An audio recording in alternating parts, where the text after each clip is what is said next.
At nagbabalik po tayo sa ating special coverage sa patuloy na lusob o pagkubkob ng Philippine National Police sa loob ng KOJC compound. At ngayon, kasama po natin sa ating talakayang ito, walang iba kundi si former Yusek Ben Arranque at still Jeffrey K. Eric Celis. Ayun. Pagbati po muna, Yusek. Yusek Ben, ikaw muna at bigyan mo ng solidarity message ngayong umaga ang ating mga kapatid sa Kingdom of Jesus Christ at ganoon na rin po ang ating sambayan ng Pilipino. Yusek Ben. Isang nakakalungkot na araw para sa sambayanang Pilipino dahil sa mga pangyayari ngayon sa Davao, sa KOJC compound, na hanggang ngayon kinukupkop ng mga baliw na ata na tao doon, mga pulis na sumusunod sa isang baliw na tao na siyang namumuno sa atin ngayon. Hindi nirespeto ang ating batas. So, isang malungkot talaga ang mga araw na nagdaan mula nung nilusob ang KOJC compound. Katulad natin mga Pilipino, ang mga tao dyan, sana you will be under your sanity, huwag yung insanity. Alis na kayo dyan.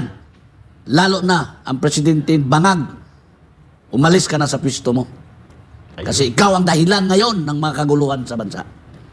Malungkot na araw sa ating lahat. Ayun. Maraming salamat, Yusek. Frank, go ahead. Eric.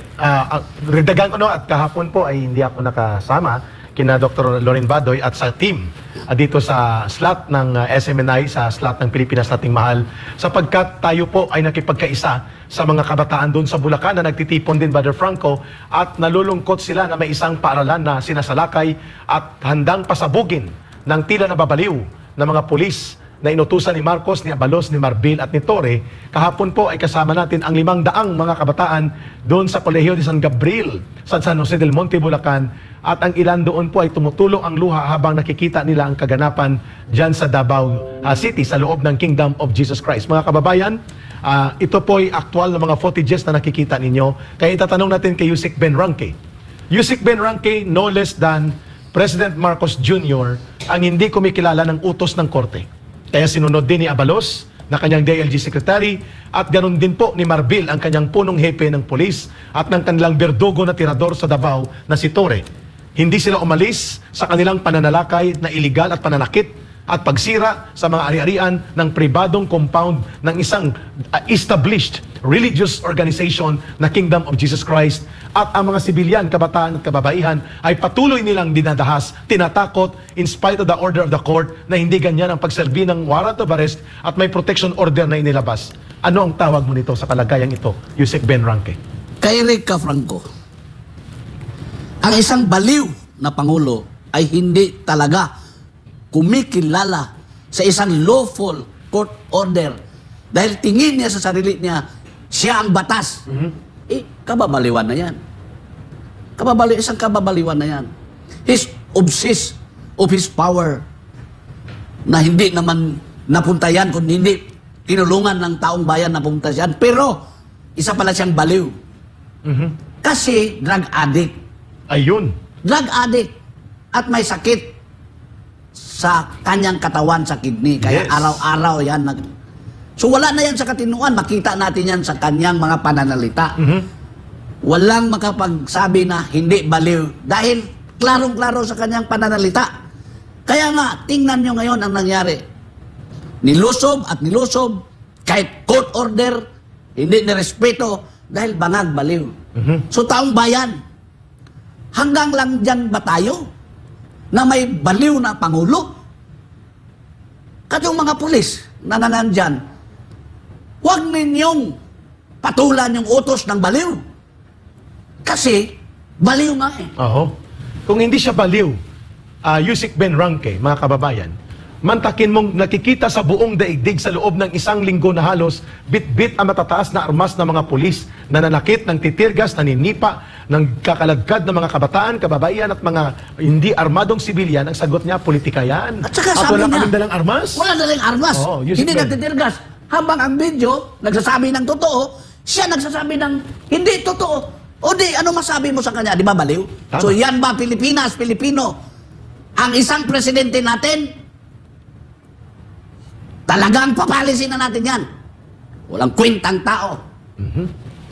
At habang nagsasalita po si Yusik Benranque, Brother Franco, mga kababayan, ginawa na pong war zone, hindi po search o warrant of arrest o search ang ginagawa o kubkub. Ginawa na pong war zone ni Marcos, ni Abalos, ni Marbil at ni Torre ang buong compound, religious compound, school compound ng Kingdom of Jesus Christ with almost 5,000 forces. Fully armed ang kalahati nito. Ang iba may mga transyon, tear gas at mga batuta. Using state forces. US forces, state forces. State forces. Oh, ng gobyerno. That is already state terrorism. Oho. And because that is a religious compound, that is religious persecution. We agree. O ngayon, mga religious groups, saan kayo? Wala ba kayong masasabi dito sa ginagawa? Pinipersecute Yes, ang isang religious organization. actually, Yusek, pinapasalamatan natin dahil merong ilang mga religious group na nagpahayag ng kanilang statement Salamat. Yung sa iba. na talaga naman ina-appreciate natin dahil ito nga, gaya ng ating nabanggit, hindi ito sa KOJC lamang. Ito yung buong sambayan ng Pilipino, lahat ng religious sector. Kami po at kayo po ay nagkakaisa sa isang ipinaglalaban. Ito po yung karapatan po natin. Kaya yung mga pahayag po ng iba't ibang religious group na sumusuporta po sa KOJC at kinukondena ang karahasan ng kapulisan ay nagpapasalamat po kami sa inyo dahil hindi po ito panahon ng walang pakialam. Ito yung panahon ng pagkakaisa ng iba't ibang sektor ng ating lipunan. Agree. Direct. Tama. Brother Franco, mga kababayan, before namin ibalik sa panawagan ni Yusik Benranque, ang taong bayan ay sumasang-ayon po sa inyong pananaw na ang nangyayari ngayon na tuloy-tuloy na pananakit, paglusob at pag-atake at pang-aagaw sa compound ng Kingdom of Jesus Christ at ilang daan na ang nasasaktan at ilang daan na ang nakararanas ng takot at karahasan. Mga kababayan, tawag ni Yusik Benranque ay, by the way, sa hindi nakakakilala kay former Yusik Benranque, siya po ay dating Undersecretary sa Department of Energy sa panahon po ni former President Rodrigo Duterte. Ang tawag po ninyo, state terrorism, religious persecution due to the madness of a president. Marcos government. Madness yan. Madness. Kabaliwan. Kabaliwan. Dapat nasa loob ng Mandaluyong na yan. Sama si Abalos, si Marbil, Kasi, si Torre. bakit? Hindi ito gawain ng simpleng isang tao lang na ang gusto mo lang politika. Kung hindi malalim ang diferensya sa iyong pag-iisip, Malalim. hindi mo kakayanin gawin sa sarili mong mamamayan ito. Tama po ba? Tama. Kasi ito, meron kasing mga interesado din mga kasamahan ng Bongbong Marcos dyan. Bakit gusto nilang agawin ang KOJC compound? Di ba? Nandun yung mga facilities na makikita natin magaganda. Ang pamumuhay ng mga tao sa loob, magaganda. So, obsessed. At babanggitin ko dito sinong obsessed dyan. Sige. Si Lisa Marcos at si Tambaloslos. Bakit? Dahil ito, meron silang narinig na kayamanan daw sa loob. Kaya nga ang binadala nila dyan, mga metal detector. Na ginagamit sa mining. Ginagamit sa mining kasi miner yan sila eh. Oo, tama They ka. control the mining industry now in the Philippines. Yes, si Martin Romualdez Si at si Martin Lisa. Romualdez. At saka yung ano At ni... si Lisa. Uncle niya yung ambassador. Oh, si Babes Romualdez. Di ba? Sa CUS So ambassador. they are obsessed with the wealth. At saka, palagay ko, ginagawa nila yan to justify din mga nakaw na yaman. Na hindi kami nagnakaw.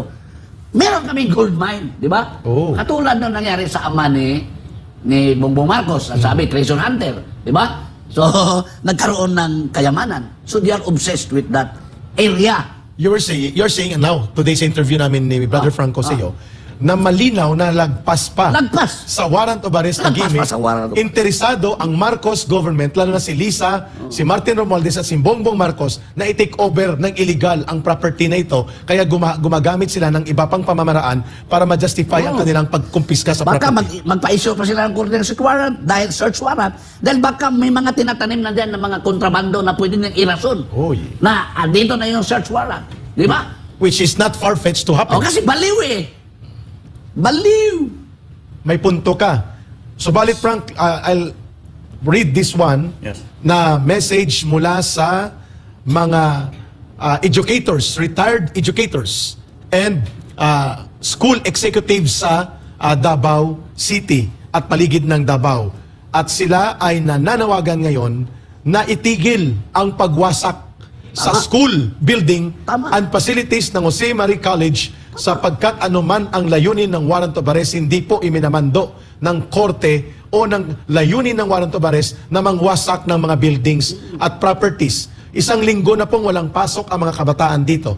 How do you react to this call now ng mga retired professors, academicians, and school executives dito sa nagaganap na kawalang respeto sa kapakanan at kaligtasan ng mga kabataan at mag-aaral ng Jose Marie College Foundation na ngayon ay balak wasakin ng mga puwersa ng polis ni Marcos at ni Abalos? Yung lugar na yan ay paaralan. Diyan natuto ang kabataan. Na-educate yung kabataan, tapos sirain nila. So that is an affront to our educational system also. Because sisirain mo yung mga building na paaralan ng mga bata. Tama. Di ba? So, trabaho ba yan na isang matino na tao? Hindi. Trabaho yan na isang baliw na presidente. Trabaho yan na isang hindi matino na presidente. Di ba? Mag-isip kayo. Mga human rights lawyers, mga human rights advocates. Saan kayo? Bakit hindi kayo nagsasalita? Saan na yung konsensya ninyo? Ang masakalap dyan, Yusik Beno, ang Commission on Human Rights ay tila iba ang kanilang side ng story sa kasalukuyan nangyayari ngayon. Ang kanilang ginagamit Great, Frank. is ang mga statement na inilalabas ng Philippine National Police. Kung saan ang inilalabas ng Philippine National Police ay talaga namang wala akong masasabi, kundi puro kasinungalingan. Kung saan yung isa sa kanilang statement patungkol sa human trafficking ay talaga naman sinampal sila harap-harapan sa kanilang kasinungalingan dahil mismo ang mga biktima na kanilang sinasabi ay nagpatotoo at pinasinungalingan ang ginawa ng Philippine National Police. Siya mismo, yung mga ginamit ng Philippine National Police para magsabi na mayroon daw human trafficking ay nag-testify sa harapan ng milyong-milyong Pilipino at sinabi na sinungaling ang Philippine National Police at patuloy pa rin na ginagamit. Ito yung ginamit ang isang manggagawa ng KOJC, Mama Jeneline Bingil. Hindi niya lubos akalain na bibitbitin siya dadalhin siya sa Camp Katitipan, kung di ako nagkakamali ka, Eric. Tama, Katitipan. At gagamitin yung presko na yon sa isang uri ng propaganda para lasunin ang mainstream media at yung buong Pilipino sa isang malaking kasinungalingan. Na right away, yun po ang ginagamit. Huwag pong magagalit sa atin ng mainstream media. Gaya nga po ng binanggit ni Attorney Israelito Torion, dahil pwede po kayong kumuha ng dalawang side ng story. Kung gusto nyong ipagtanggol ang kabila, at kung gusto nyo rin pong ipagtanggol, left both sides. Sana po pinakinggan nyo po mismo yung taong nabiktima ng kapulisan. Hindi human trafficking ang nabiktima dito. Ang nambiktima pala is yung PNP. Yes, kasi pinilit nilang magsinungaling ang magnanay. Yun ang binabanggit ni Brother Franco. Ang tawagan namin ni Brother Franco yung segment tanim testigo, tanim kaso. Para lamang mapalawak ang kanilang layunin na kubkubin at agawin ang compound ng Kingdom of Jesus Christ. Yan ang obsesyon So nila. ano ang nakikita mo ngayon, maliban doon sa kabaliwan ng pananakit nila, yung binanggit ni Brother Franco, na inilabas na ni Atty. Torion, ay nag-i-insist pa rin na lumabas na itong mga sinasabing ginamit ng police, Brother Franco, nag-i-insist si Abalos na may human trafficking pa rin at ang Department of Justice. Go ahead, Yusek Ben. Kabaliwan talagang kabaliwan. Gumagawa ng mga istorya na hindi patas, di ba? Wala silang pag-iisip na matino. Correct. Kasi ngayon, di ba, pwede naman na bawiin ng mainstream media. Lahat sila, bawiin nila na sila po'y nagkamali. Dahil isang sabihin nila, sorry po, mali po ang information na aming natanggap mula sa Philippine National Police. Rectify nila mula yun. kay Marbil. You have to rectify it. Yes. Pwede man sila ngayon, ilabas po nila. Kasi nilalabas nila sa mainstream media, may cut may cut video mula kay Carlo Catiel na binabanata niya about mainstream media. Ngayon po, ilabas nyo po. Ba't yun lang po yung cut video ninyo? Bakit hindi po ninyo patunayan na kayo po'y nagkamali? Opo. At ilabas nyo po ang both sides ng story para mas mapalinaw po namin at pasasalamatan po namin kayo at sasaluduan po namin kayo na kayo po'y sumusunod sa inyong mandato as a fair journalism. Diba, Yusek Ben? Tama yun. Kaya nga media fair. Di ba? Fearless. Fear. Ganon ang media. Yeah, fair and Ba't sila objective. natatakot magsabi ng totoo? Baka ibang media sila, developmental, envelopmental, whatever envelopmental, pardon my word. Pero, it's time media, lahat tayo sa Pilipinas, gawin naman nating matino ang trabaho natin. Kasi iisang bansa tayo, iisang bayan, isang lahi, Pilipino tayo. Sa puso at diwa, bakit ganyan kayo? Nag-traidor kayo sa mga kapwa natin tao? Ang pinakamasaklap dito, kay Eric, no? Umabot na to sa international level. Yes. Ang kanilang propaganda, even the Philippine National Police, na tayo yung pinagmumukhang masama. Ang KOJC, si Pastor, ito ang isipin mo, just for one person, okay, na-accuse lang. And Hindi you will pa go and convicted. bring the whole entire Philippine National Police to that one particular compound. Is there anyone dumb enough for them to understand what's happening? Like, even an iota of understanding that you can use on what's happening, man, you will never ever believe this kind of propaganda that the Philippine National Police is using right now. Yes. At ito ngayon ay nagkakaroon, Yusek Ben Ranke, ng pambansang hakbang at international effort ang gobyerno ni Marcos at ang kanyang mga bayaran na mga operator sa media at PR operation para gawing lehitimo ang kanilang state criminality and terrorism, ginagamit na nilang international platform. Ano ngayon gusto mong ipaabot sa taong bayan sa kaganapan na gusto nilang ipintura ang mukha ng Kingdom of Jesus Christ na siyang mga kriminal, mga lumalabag sa batas, pero samantalang kitang-kita sa live feed ng mga live stream ang karahasan ng Estado, ang kaberduguhan ni Marcos at ang kanilang paggamit ng mga polis laban sa sibilyan, kababaihan at kabataan. And yet ang lumalabas sa mainstream corporate media at international media na ginagamit nila ay sila pa ang nabibiktima ng karahasan ng grupo ng Kingdom of Jesus Christ. Ano po ang gusto niyong mensahe ngayon sa taong bayan? Ito lang, una, ang kabaliwan yan ito. Si Pastor, suspect pa lang yun. Kasi itatrial, di ba? Pero meron dyan nakaupo sa Kongreso. Sino yon? Convicted na ang kriminal na si Franz Castro. Bakit hindi yan ang lusubin ng 3,000 na pulis at ikulong? At pati si Saturo Campo. Pati si Sadoro Campo. So ulitin natin ang pangalan. Si Congresswoman Franz Castro, na recruiter ng mga kabataan at Human NPA rights trafficking. at sponsor ng teroristang grupo, andyan. nakaupo ng kongresista. O di kabaliwan yan? Kabaliwan. Yan ang sinabi kong kabaliwan. Baligtad eh.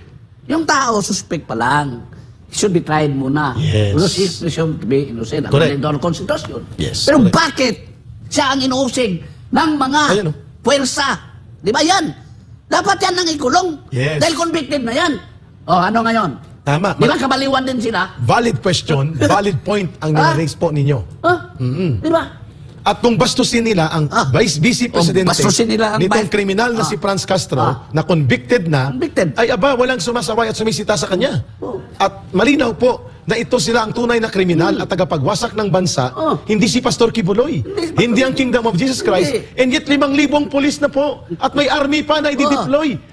Ngayong araw sa Davao Compound, para kubkubin at agawin ang buong property ng religious compound ng Kingdom of Jesus Christ, ipasaradong eskwelahan, bombahin ang katedral.